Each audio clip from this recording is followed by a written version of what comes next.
It's the red button? It's the red button. Okay. I don't know how computers work. Especially Macs. That's true. You've got... Like, my knowledge about computers is low to begin with. But Macs is even... It's like in the dirt low. So if you're digging a hole just to get this knowledge, essentially. What? I don't know. This metaphor is I had weird. this like visual metaphor of like the ground level, and then Mac is like the anthill beneath the ground level, because it's complicated and like ridiculously elaborate. Right. But it's underground. I don't know. To double click on everything.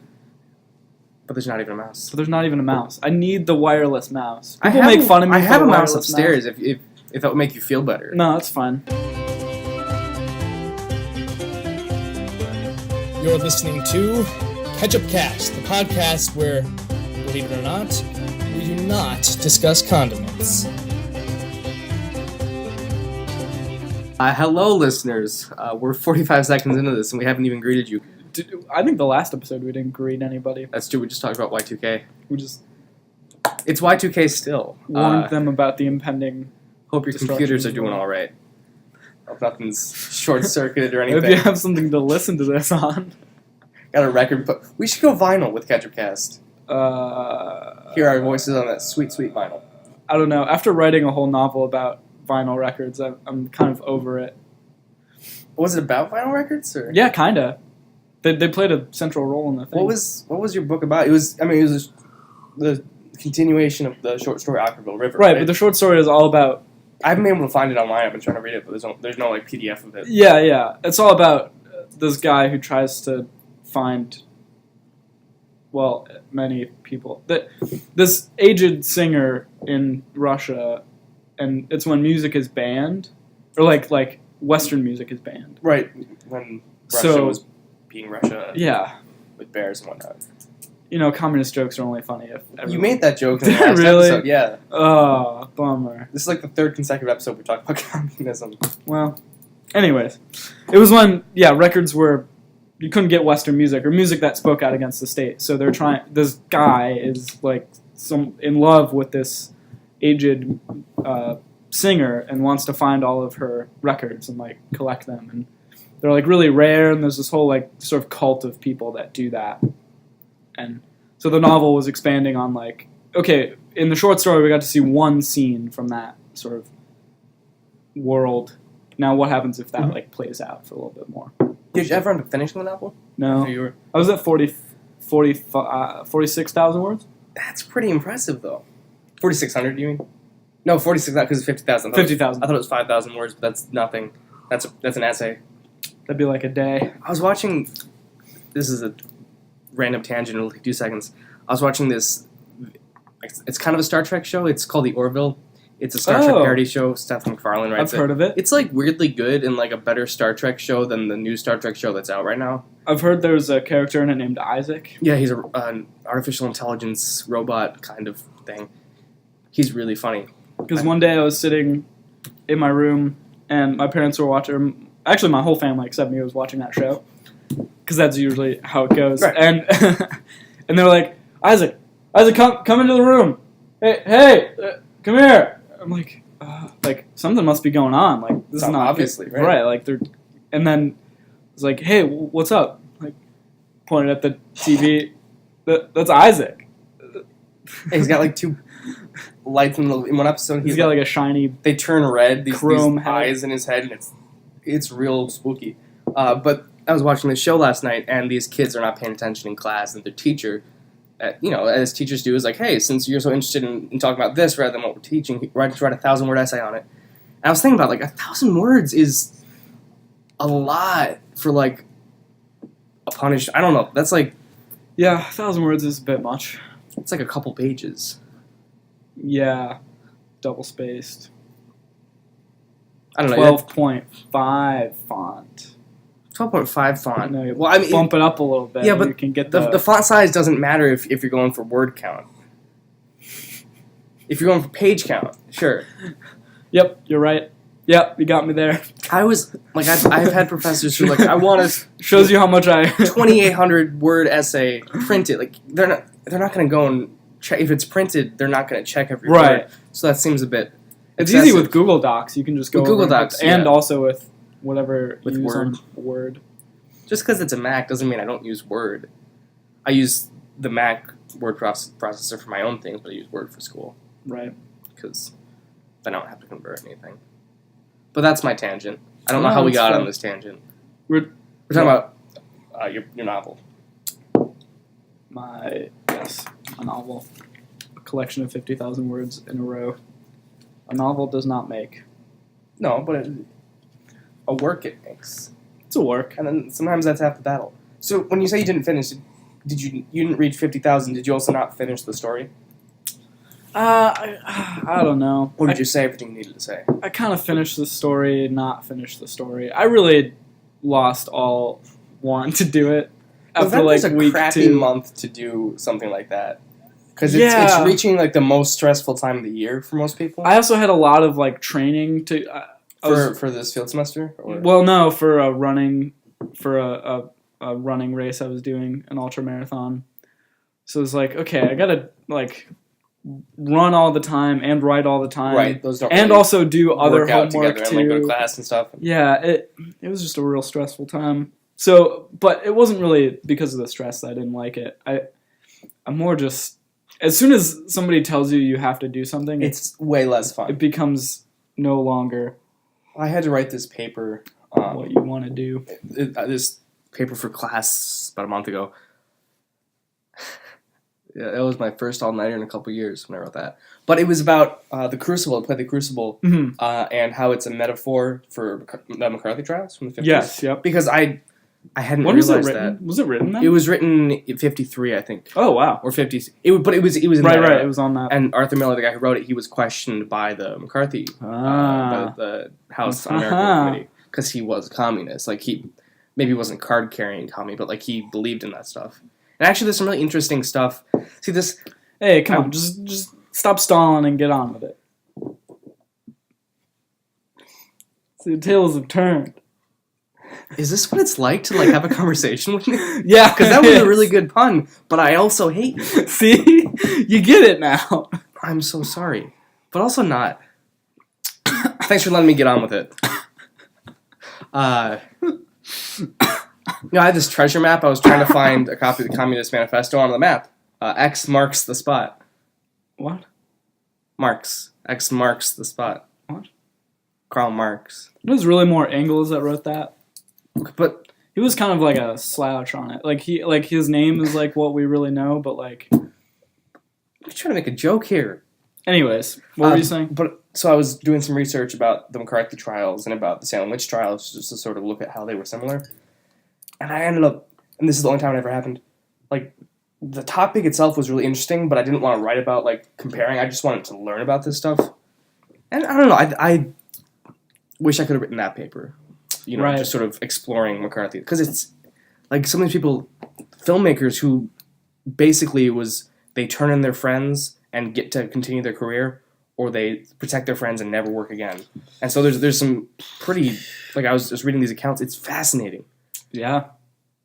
And I don't know, I wish higher education had more opportunities where you could just learn without having to write or do an exam. Yeah, that's true. But it has to be quantified in some way. You have to be like, well, what Sure, did you learn yeah. today in school? But I feel like that lessens the actual learning of it in a way, because you're just learning to pass a test, right? You're not learning. I took a class my freshman year, history of film, and the professor he got hit like in a car accident Oh, during spring break, and so missed 3 or 4 weeks after spring break. shoot. Canceled our final, and basically said, "You can. Well, we're doing a whole class. You'll have to come to class, but I'm not going to have a final." So I just went and I learned about the history of film, and that was one of the coolest experiences. I've Like ever on had. your own? Well, no, I mean I went to class and learned once he was up and. Oh, okay, but like there wasn't a... There was no end exam. It was just, I'm going to teach you this stuff because it's required for the major. Yeah, but there has to be some definition, and I'm starting to work on my senior project.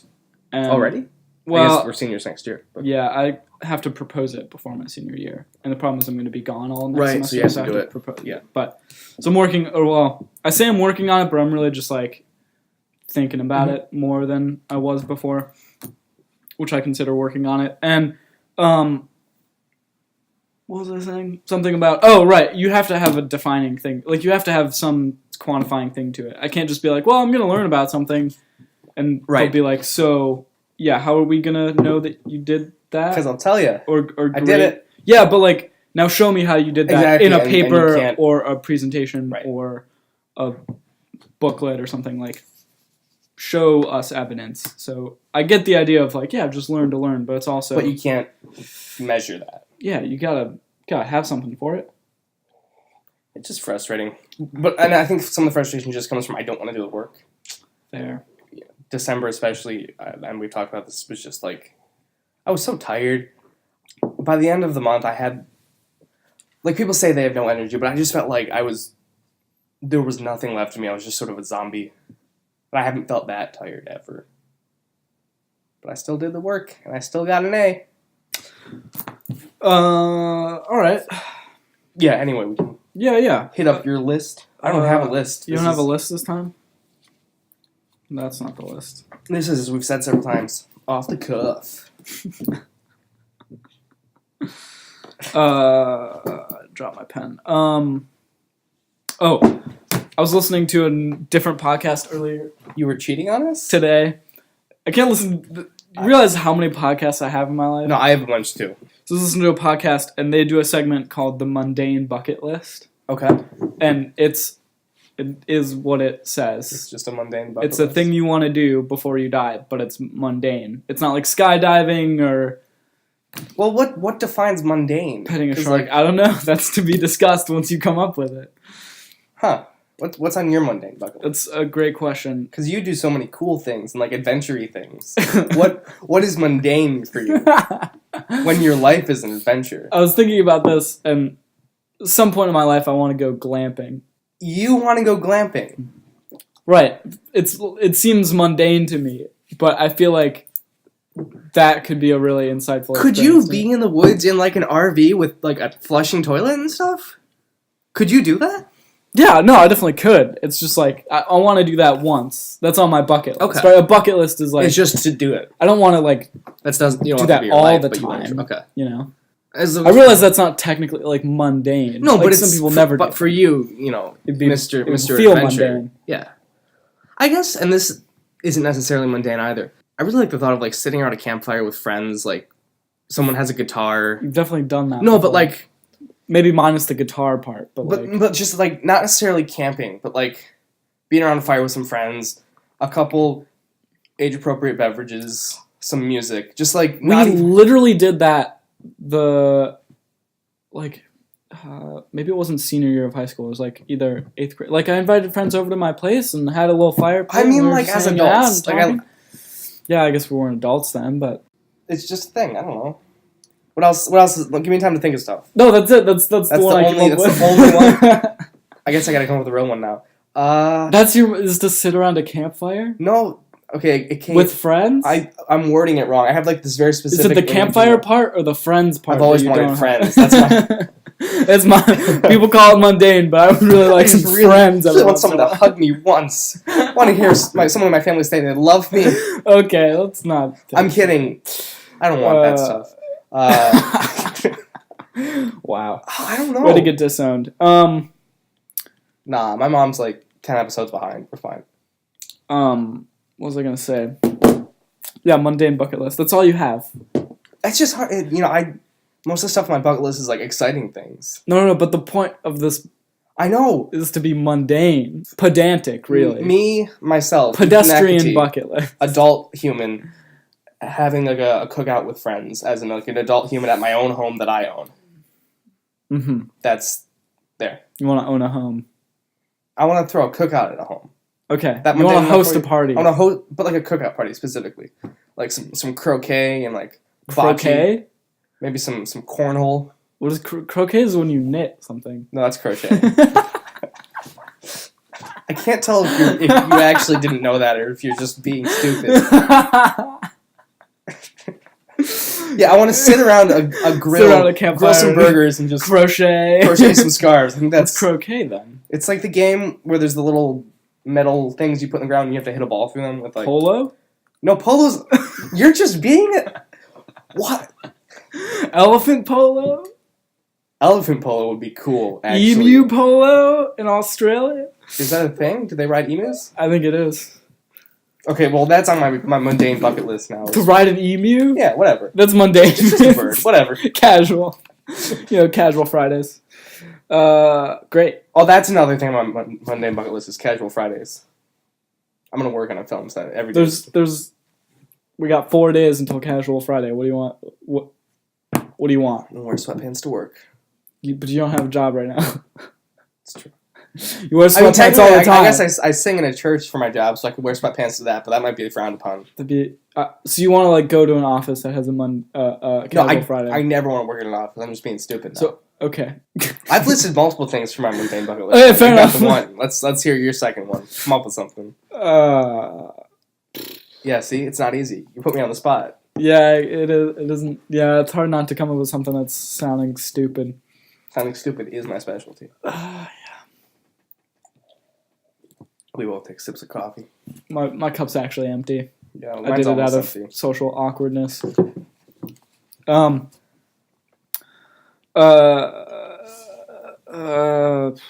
Next thing. Okay. So, have you ever seen an episode of a sitcom where the cold open is of a character, like, in a really ridiculous situation, and then they break the fourth wall, look at the camera, and they're like, say something like, wow, how did I get myself into this? And the audience laughs. And then look at the camera, the laugh track playing. goes in, and the theme starts playing, and then the whole episode is them leading up to that. Have you ever seen that? Do you have an example? And have you ever felt that in your life? Have I ever felt like there's a laugh track and suddenly I'm flashing back to how something happened? No, but have you ever... Or have I ever stopped and looked at an audience like and said out loud, "How did I ever get in this situation?" No. With a little wry smile on my face and a little wink. I guess. I mean, I can't think of a specific example, but I'm sure that's happened. I look into cameras a lot. No, I don't mean literally. Do you? I mean figuratively. I'm assuming this has happened to you. Well, is that why you bring it up? Well, yes, but also I don't want to bring it up and then tell my own story. That seems a bit rude. I wanted to give you the opportunity to have some interaction here. Or ever in your life you pause for a second and realize, how the heck did I get, I never thought in the world I'd be doing this right now. Like in a good way or a... It could be in a good way, it could be in a bad way. I mean, there's certain groups of people I end up doing things with. I mean, we've talked about this, some friends who maybe are less mature than us and hanging out with them and then how did I end up in this situation? How did I end up here? Stuff like that, I guess. Well, yeah, I don't... Yeah, but that wouldn't make a good episode of a sitcom, though. I try not to live my life as a sitcom. I try to... No, you're never today's episode would be called... Only when I'm doing this. Only when you're doing a podcast. Yeah, but this isn't a sitcom-like podcast. What? Or is it? I had a laugh track at that point. Laugh tracks are really scary when you don't... Also, have you ever noticed in some sitcoms where laugh tracks laugh at things that...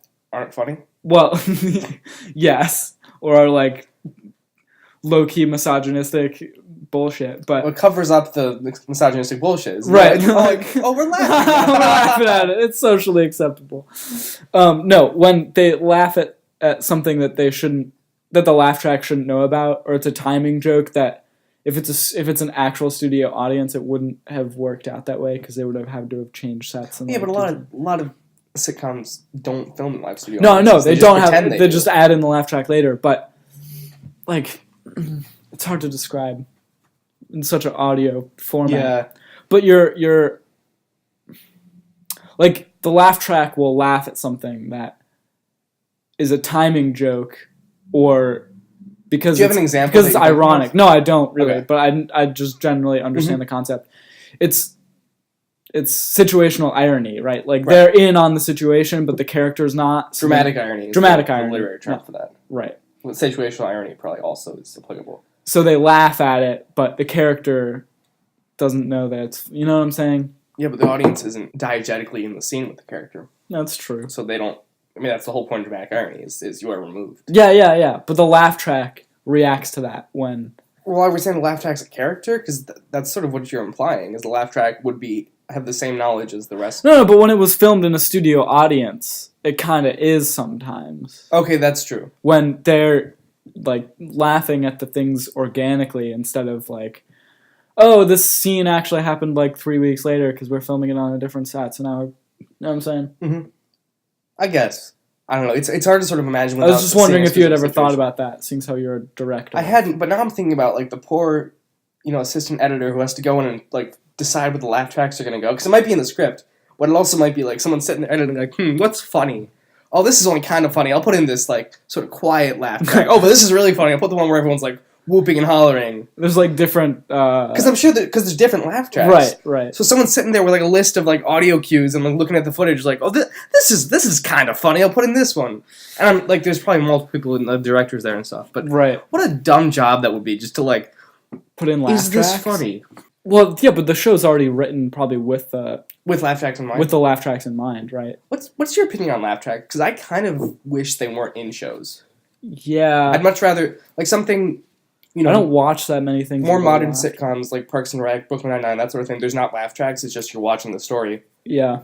And I kind of prefer that to something like The Big Bang Theory. I mean, I prefer that to The Big Bang Theory. I do not like that show either. But... like, laugh tracks are so frequent in that show, and it's not a funny show. Like, no, it's really not. So, and they use it to do that thing that I was talking about before. Where they cover up misogynistic nonsense. Yeah, it's like, oh, great, you're just making fun of a woman. Mm-hmm. We'll all laugh at that, right? Oh, you're just hormonal. Anyway, let's not fall down that potentially tar-filled rabbit hole. Let's just make, like a clear Catchupcast listener. I respect women. Okay, let's... No one respects women more than me. Believe me. Believe me. One of these days... One of these days what? Somebody's going to edit this podcast and put a whole bunch of words in... Ooh! What enemies do we have that are going to listen to the show and be like, oh man, I know how it can ruin their lives. Release this clearly doctored audio clip.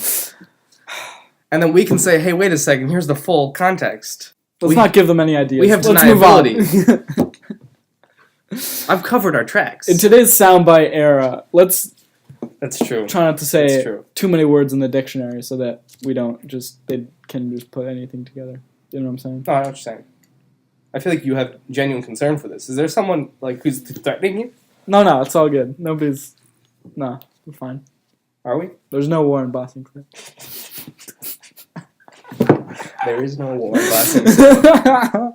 Anyways, what was I saying? Something about, laugh tracks not being funny. See, we fell down that rabbit hole I told us not to fall down to. We did. I'm sorry. Now I can't crawl my way back up. Excuse me, aren't you Mr. Climber, man? This is the pitcher plant of rabbit holes right here. Well, luckily I have a tool for getting out of rabbit holes. I was trying to think of a specific tool, but I don't. A ladder. I have a ladder. Yeah, but that doesn't fit with my pitcher plant metaphor. That's true. I guess we're just getting digested. Yeah. Anyways. If we're going with the metaphor. We're talking about laugh tracks. Sitcoms and being in situations where you look around and you...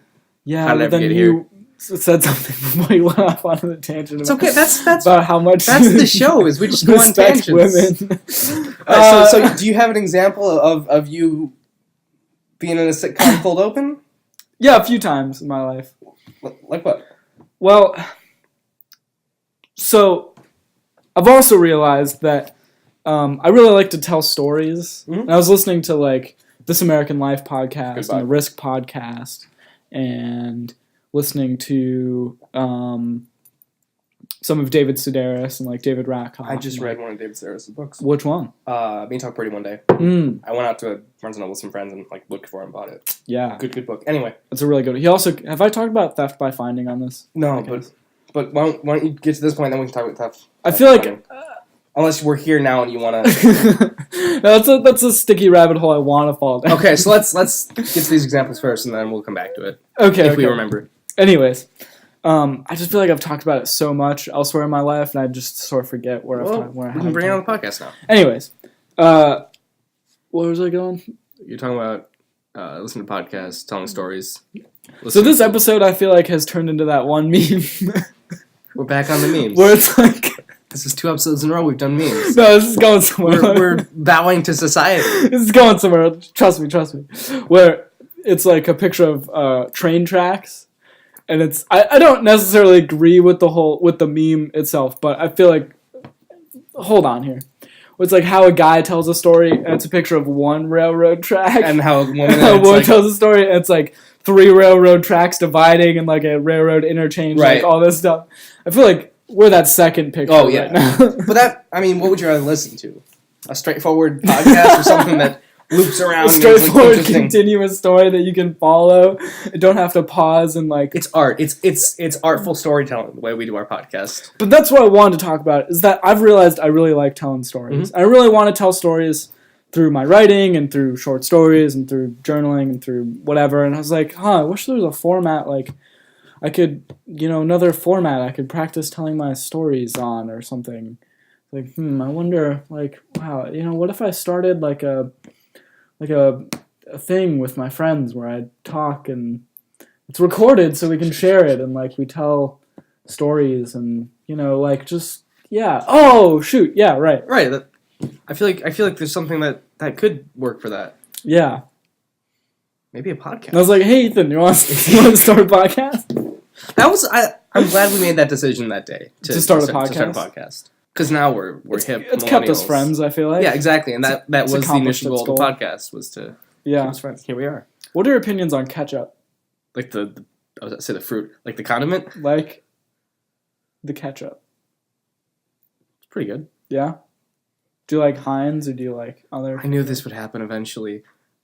We're self-described as the podcast where we do not discuss condiments. About relish. You got any controversial views about relish? I think relish is unnecessary. If you got the pickle, why do you need the relish? You know what I'm saying? Exactly. But a pickle doesn't necessarily fit as well on a hot dog. I think hot dogs should just be straight up ketchup, mustard maybe. I don't know. The more complicated a hot dog is, the harder it is to eat. It's true. Because if you're at this... What if you're going for that? Like, it's either all out or nothing, right? If eventually you're going to need a fork. And that's what I'm saying. But like a cookout, you're not sitting around with a fork eating a hot dog. No, you're playing frisbee eating a hot dog. That's true. But if I know it's like, I don't know, you're right, and I'm gonna commit to low mess hot dog, and I'm gonna be like, great, just ketchup. You can eat more if there's not a lot on it. What? You get less full, so you can eat more hot dogs. Sure. I had 8 hot dogs in one sitting once. I know how to do this. That was also the worst decision I ever made. All right. But anyway, if I'm gonna commit to the messy hot dog, right. It's gonna be a chili dog. There's gonna be cheese on it. It's gonna be relish. And you're gonna be fork and knife. It's gonna be everything. Right? Everything. Okay. No, not everything. But if I'm, you know what I'm saying? I don't, because you haven't finished the thought. But that's what I'm saying. That's it. That's it? Finished. Give me a fragmented thought here that I'm supposed to comment on. I think you're like when Word. Goddamn. You're like when a Word document has that little brown squiggly underline. It's like, this isn't a complete sentence, and you're like, but it is. There's a Word started like telling me I've misspelled like words that are not misspelled. Like, hey, you misspelled Franklin. Like, no, I didn't. I don't know why I'm writing the word Did you Franklin. Capitalize it? I mean, it's a name. But did you forget to capitalize it? Franklin's not a word I've ever put in an essay, which is the first word that came to mind. Turtle. We'll go with turtle. Yeah. Like, hey, you misspelled turtle. Like, hey, no, I didn't. Look, it's spelled correctly. No, but you misspelled it. No, I really didn't. No, but like, look, no, I see what you're telling me, but it's... Like, add to my personal dictionary, and they're like, are you sure you want to do that? Like, it's the word turtle. I know how to spell turtle. It should be in there already, shouldn't it?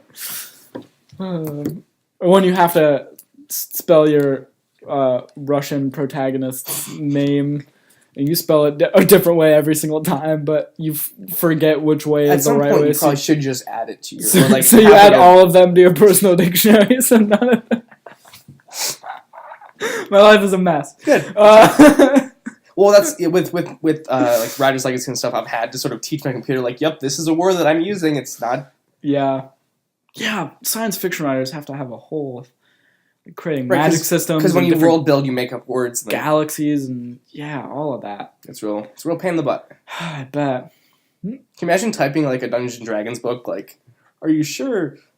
I can't think of a Dungeons and Dragons word now, but like. Yeah, that's it. That's the thought. So have you played D&D, so to say? Are you into that? D&D quite a bit. I'm actually I don't know if I've talked to you about this, but I'm running a campaign. You're running a campaign? In the spring. I've never dungeon mastered before. D&D 2020. Is that a thing? It's a campaign. Yeah, 2020. Oh. Ha ha ha ha ha. Ha ha ha. Great. Anyways, let's D&D for president. Continue. But I've never DM'd before. I've played a lot of D&D. DM'd, have direct messaged somebody before. So slide into those DMs. When I worked at Yoko, I had to do job training. This is a quick tangent. And they kept talking about like, oh, if you have a problem, contact the DM. And I raised my hand and said, hey, this is going to sound really like nerdy. What does DM stand for? Because I'm guessing it's not Dungeon Master. And all these like middle-aged women were like, haha, you're so dumb. Like, no, It's the department manager. District manager, but... Anyways. But anyway, so I've always played, so I know how, like, I know how to play the game as a player. Yeah. But to, like, create this... I'm telling a story. It's just telling a story, but rather than being a direct, like, linear book or movie or whatever, this is more of a podcast-based, type story where it goes all over the place. So I have to, like... That second picture of the railroad. I'm creating this open world, and I have, like, this set first adventure for the players where they'll go through a dungeon and stuff, and it's pretty straightforward. Okay. But then they get out of the dungeon. Oh. And they're just going to have free reign. What happens to D&D when it's not in a dungeon? It's just dragons. So if you're not in a dungeon... So when the dragons as soon as you exit a dungeon, just a billion dragons. Just, I don't know how... Okay. I've actually never fought a dragon in my, like, years and years and years of playing. D&D? Yeah. I've been in a lot of dungeons. But, like, I have to, like, establish, like, towns and, like, characters in those towns, and I have to give those characters, like, quests that the players might be able to complete. And a lot of it is going to be thinking on my feet. But it's just kind of terrifying. I'm at the whim of my players, and they're not predictable. So they're going to, do whatever they want. I just have to roll with it. No pun intended. A little Roll bit. a 20. Roll 20, which is a good website. Rolling 20 is like if I was the mayor. I have really crappy dice. They like roll consistent 14s, and I probably should buy more dice, but... Cheater. They're What? weighted. They're not weighted. Fixed dice. If they were weighted, I'd be getting nat 20s all the time.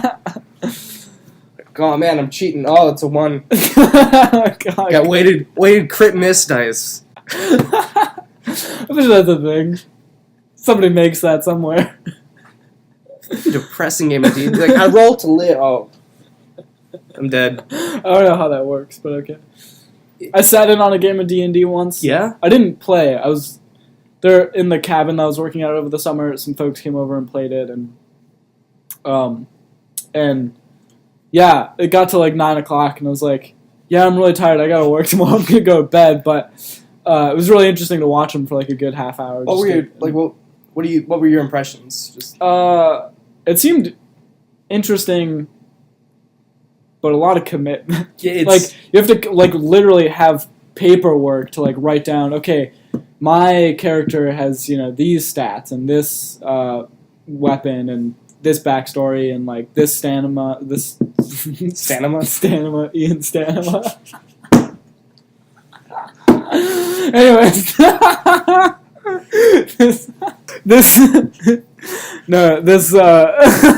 sorry, it was just a name drop. This strength and this dexterity and constitution and charisma and constitution. Wisdom. Yeah, all of those things, and they improve or they lack, or like this is what they would do in this situation. It's like, wow, that's a lot to keep in your head. So you write it down on some paper, and yeah, and you got to know what damage your weapons do, and what dice you use to roll because it's different for different weapons. Yeah, it was a lot. It's this new version 5. It took them like 45 minutes just to like, okay, we're ready to play now. It's like, what? You weren't playing that entire time? So a lot of you want to establish that stuff before you play, so you can just launch right in. And that's my plan. I told my players to get characters rolled. They haven't gotten them to me yet. Like 3 people have given me character backstories. I've got 8 players, which is too many. When are you playing? When's the... Don't know yet. No one's got me their schedule. Are they in town here? No, it's at school. It's at school? So I'm hoping like maybe the second week back I can start. Have you ever listened to the or seen the show on Netflix? It's a fantasy. It's with. This is such a promising start. It's where they play in D&D, but it's animated. There's a show on Netflix that's animated D&D? So they're playing a game of D&D. Yeah. But what happens to the characters is then animated into cartoon where you watch it. No, but that sounds really cool. Isn't it kind of cool? That's on Netflix? Yeah, I'm pretty sure. I forgot what it's called. Demystified? Starts with a D. Dungeons and Dragons, maybe? I'll have to look it up. But, like, really? Have you seen... No. You haven't heard of it? I've heard it's really good for those that like the game. Right, if you don't, it's just kind of like... You're totally lost, maybe. I've listened to a bunch of D&D podcasts, but I haven't gotten into, like, shows like that. Okay. It's hard to... Like, a show sounds like it'd be an interesting format, but there's some D&D podcasts that have, like, 3-hour episodes, because that's a session. So, like, that's a commitment to, like, sit down and listen to people, like, oh, man, I rolled a 15, you needed a 17, like, it really drags after a while. Yeah. That does sound kind of pedantic. And there's one podcast, I've mentioned this on the show before, but the Adventure Zone, and it's a D&D podcast, Adventure Zone. But it's, like, condensed, and rather than having open sessions, like, there's a story they're sort of playing in. So each episode's about an hour, so it's easier to... Yeah. I haven't actually watched Adventure Time. Is it good? It's pretty good. It ended. You know who's in it? Who's in it? Jerry Seinfeld. Of all the new bits we could have played, I really hate that Jerry Seinfeld is one of our bits.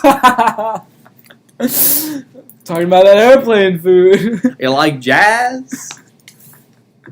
You've seen the Bee Movie, right? Yeah. How did that movie get made? Well, we actually are having kind of a crisis with bees right now. Well, they're sort of starting to die off and, like, not, we don't really know what's going on. There might be these, like, little mite things that are attacking them, and, like, I don't know. My one friend explained it to me when we were walking down the path, and we have these beehives at school. And, of course you do. Well, yeah. One hive is called Bee Haven, like a haven for bees, and the other one's called Miss Bee Haven. It's like great. That's really good. I love that we're anyway. I'm really happy with that. But in the winter, the bees are supposed to go back into their hive and like sort of hibernate kind of deal. I don't really know that much about it. But if they're caught outside of the hive when it's cold out, their metabolisms start to shut down. They essentially get like bee hypothermia, and they'll die, of course. But you can like, and they get really slow and lethargic, kind of like humans do when they get hypothermia, and. But you can heat them up with the warmth of your hand and your breath. That's the cutest thing. And bring them back to life. And my friend, we were walking down the path, and she was like, "Oh my God, there's a bee on the ground!" And she picks it up, and and she holds it in her hand. Bring bee to life. Like breathing on it. I'm like, "Come on, come back, little buddy! Like, come here, come on." Did the bee live? It woke up, and then, but the problem is, it's like, well, great. Now I gotta keep this bee alive for the rest of its life. Which traditionally is much shorter than human lives. Well, yeah, but like ideally you would set it back onto the hive. I think that's what we did. We set it back onto the hive so it could crawl back in. But it was like, well, yeah. I used to be so scared of bees because I didn't want to get stung. You're allergic to bees? I'm not, thankfully, because I did get stung. You're allergic to peanut butter. Yes, peanut butter. What? Bad joke. Yeah. So. But now I think bees are really just fun. And it's fun, like at camp, all the kids get so afraid when there's a bee, and it's just like... if all the bees died, just don't mess with it. Nothing. Oh, we'd die. We'd die out real quick. There are real critical... The planet would... Yeah, we wouldn't have any produce in our fridge. Or I can just eat French fries. No, because potatoes... No! No! Pollinated, you idiot. Oh, right. Okay, so bees can die. I mean, they are, kind of, but not... I mean, everything's... but not by bees. Well, it'd be like the scene at the end of the Bee Movie where everything's dead. Yeah, the Bee Movie is secretly about ecological collapse. It's also about seeing the human race and having physical intimacy with a bee and a human, but... There's not that in that movie. It's implied. No, you can't say that. It's so implied. Are you kidding me? You cannot say that. There's a scene that mirrors The Graduate. Do you know what The Graduate's about? No, I know what The Graduate... You can't imply... That's... No. It's rated PG, for God's sake. PG. Shut Wait, up. no, that's a different thing. That's a band. PG? Stay alive. You can't... That's like implying that one scene from Moonrise Kingdom is more than PG-13, which it's not. Some people have like serious issues with that scene. I know, right? But I don't think they sort of get it. That movie's my life. They missed the point of it. You also watched a dog get shot by an arrow? Oh, that's the scene they have trouble with? No, I'm just referencing another scene of the movie. I've not shot Spoilers, the dog dies. It's actually really upsetting. There's a website. It's called Does the Dog Die? Yeah, that's a very good website. Like Old Yeller. Like yes, Marley and Me. Yes, Marley and B. Stop. You can't just put B in anything. Why not? I think it'd be funny. Nope. I can make a Jerry Seinfeld joke, but you can't. That's how we got on this B-movie tangent, was Jerry Seinfeld. Yeah. Do you think bees like airplanes? I don't think bees are in airplanes ever. They are in the B-movie. Do they really? Yeah. Oh, right, they saved that airplane from crashing because it has the lawyer on it or whatever. You ever watch the B-movie with someone who hasn't seen it? Because that's a really fun experience.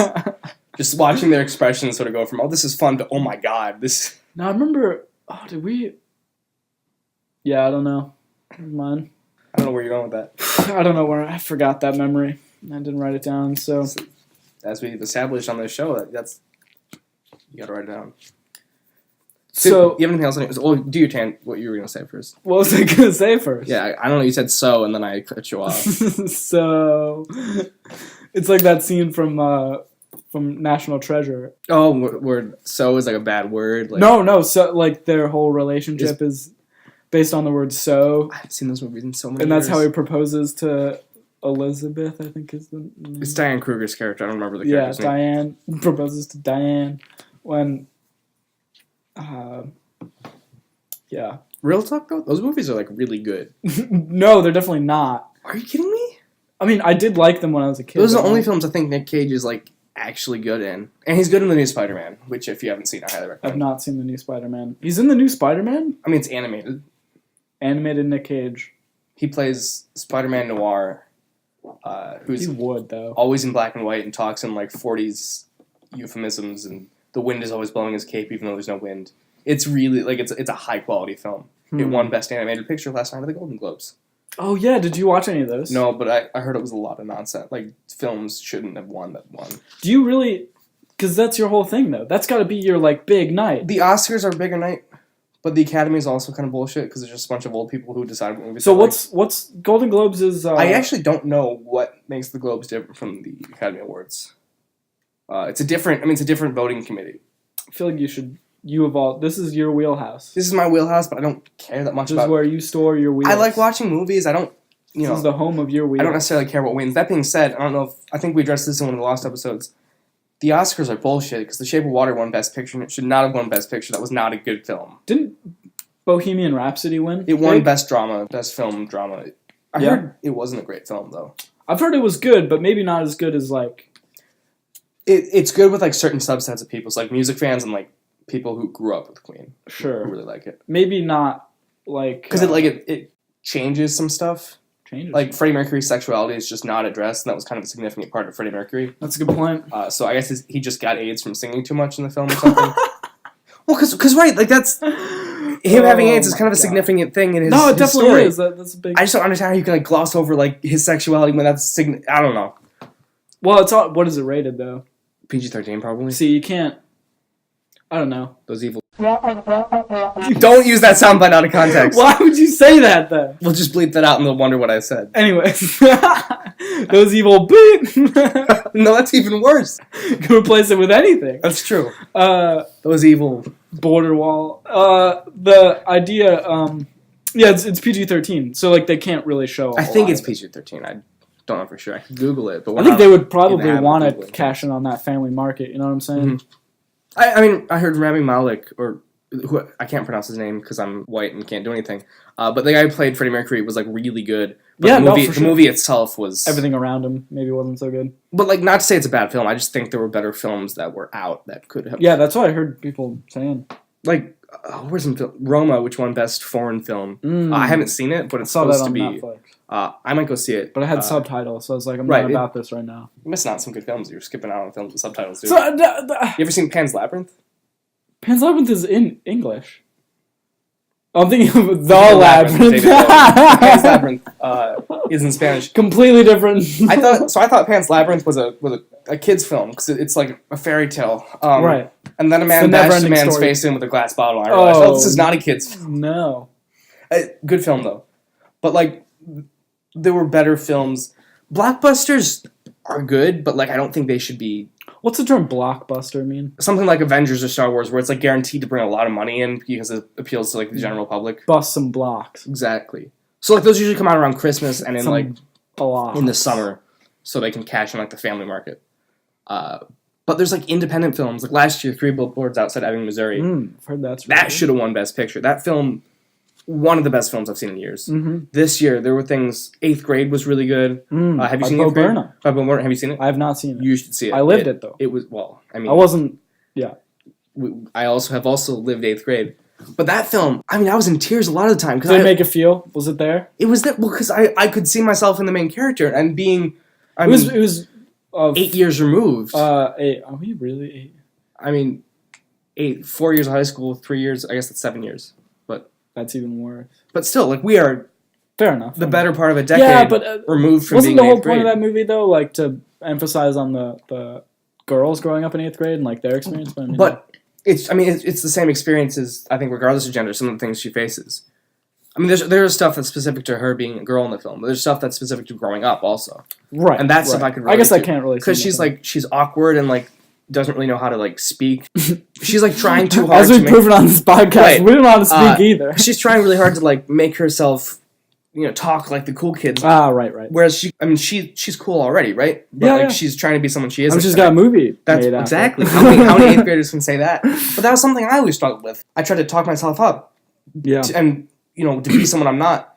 And I think a lot of people in that age group struggle with that. So it was really, there was some stuff that was like, kids nowadays are very different from like how we were in 8th grade, just because of the way society has shifted and stuff. Instagram? Instagram actually, like social media plays a big part. We didn't grow up with social media. Yeah. It's that. I still don't grow up with social media. See, you made the good choice. Social media sucks. And yet I'm, still on it. I got one guilty one, and that's Pinterest. You want to know why? Because I like looking at stuff that I want. Pinterest is like the social media for like 40-year-old mothers. But it's not even their recipes and stuff. It's not even like I don't look at it that often. But sometimes I'll like find a cool picture and I'll be like, oh, I want to collect these pictures on like of something that I like. So you have them all in one place. So I can look at them all in one place and be like, okay, cool. This is like what I would have with this and this and that. Okay. So it's like that's the idea, not like, oh, let me share my color swatch board. You know what I'm saying? Mm-hmm. That's why I'm not like, but I also don't use it socially. Like it's only me. I don't share anything or like have a community that I'm around. You sort of hoard your pins. Like, oh, that's a cool canoe. Let's put that on the board. Tip canoe and Tyler too, which has nothing to do with canoes. That's just a fun thing to say. Kind of, it does. Tip a canoe has nothing to do with canoes. No, it was a battle. It was a place. Battle of Tippecanoe. It was like a battle with Native Americans. Oh, bummer. Yeah. We're at like 50 minutes. We want to wrap up. We can wrap it. Yo, this is Ketchup. No, stop. Sorry, it's after Christmas, but I guess we can still wrap it. We gotta re-wrap it. Regift. Recycle, listeners. Save the planet. Of this podcast. Did you hear one more fun fact? I guess the national parks are talking about using like entry fees to start cleaning up. Yeah. But like, people are against it for some reason. Well, because it's gonna raise the price a whole lot. I think that's okay. No, I think it's. It's essentially a tax, right? Well, it's kind of a controversial thing, right? Because those are our lands. True. Those are our. We don't need it. We can paid taxes already for that, right? You know what I'm saying? Like that's. But I'm playing devil's advocate. No, absolutely. I know. And the idea is that, like, well, maybe those should be available to anybody that lives in the United States, regardless of their. That's true. Accessibility, like. That price raising can actually prohibit people from going to the parks because they can't afford that. And so that's less trash though. Yeah, but that means then the parks become a place that ruins the idea of it being a universal elite everybody owns that land that's part of the United States. I think that's a really special Or technically no one owns it. But you know what I mean. No one owns it, but everybody owns it. It's our common area. We share that no matter who we are in America. Yes. I think that's a really special thing, but if we start to raise that price too much, it becomes like, well, yeah, only the people that can afford to go there can have those experiences, which then even like separates that more. So it's complicated, but I do see the thing, yeah. It's hard to know what to do in those situations because they've been screwed over by this shutdown, and so have a lot of people. Yeah. I'm not gonna Hopefully into politics, but like it's stupid the way like certain issues are being sort of held ransom. I saw this funny post earlier today when it was another meme, and it was about it was like a picture of a Facebook post or something. Somebody was gonna put up $300 for any reporter that wanted to ask Donald Trump how he felt about U.S. relations with Wakanda. God. Like the country from Black Panther. From Black Panther. Good film. Just to see what would happen. And like another post under that was like, yeah, and I'll post another $300 if anybody asks him like what the like how he feels about the extradition of whatever that. I haven't actually seen the movie. You should. It's a good film. Like even if you're not superhero films, it's just a good film. My mom liked it. My mom doesn't like superhero movies.